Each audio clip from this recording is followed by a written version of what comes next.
llum ma kellna l-ebda każ pożittiv.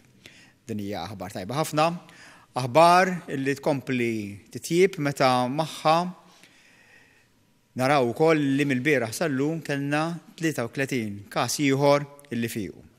Għandna ħafna aktar nies li issa qegħdin ifiequ milli ta' kuljum qegħdin jimirdu bil-COVID-19. Id-Deputat Prim Ministru Ministru għas-Saħħa Chris Fearn u s-Supretendent tas-Saħħa Pubblika l-Professur Charmaine Gauci ħabru dan wara illi fis-7 ta' Marzu illi għadda feċ l-ewwel każ ta' coronavirus f'Malta. Ikkonfermaw ukoll li minn aktar minn 28,000 test illi saru b'kollox ħarġu 448 każ pożittiv.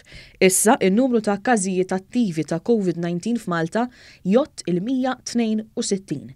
Il-Professur Gauci qalet illi issa l-awtoritajiet tas-saħħa se jkomplu jsegwu u jsaħħu s-sorveljanza illi jagħmlu fuq is-sitwazzjoni lokali u anki internazzjonali.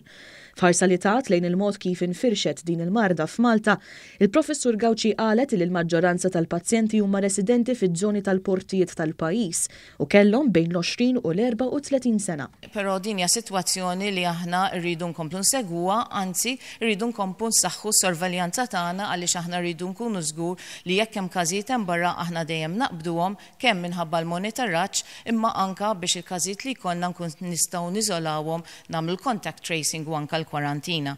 Mill-bidu tal-imxija tal-marda f'Malta l-Gvern l-awtoritajiet tas-saħħa kellhom għan ċar illi l-firxa tkun waħda ikkontrollata. Fi kliem il-Ministru Fearn is-sitwazzjoni attwali hija fil-fatt aħjar minn dak previst. Da mex aħjar milli konna qegħdin nipprevenu. Ġifieri aħna konna qed nippreparaw biex is-sitwazzjoni nqalgħu nkunu aqwa, għandna kapaċità aqwa minn dak li kellna bżonn sa issa.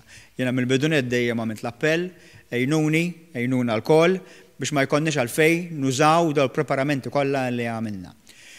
Il-preparamenti għadhom hemm, ħajibqgħu in place. Il-Ministru Fearn appella sabiex nibqgħu nsegwu l-miżuri u r-restrizzjonijiet li ħabbar il-Gvern għaliex il-pandemija f'pajjiżna għadha ma spiċċatx. Mhux illum imma fil-jiem li ġejjin nkunu nistgħu nibdew flimkien naraw x'nistgħu nirrevedu minnhom.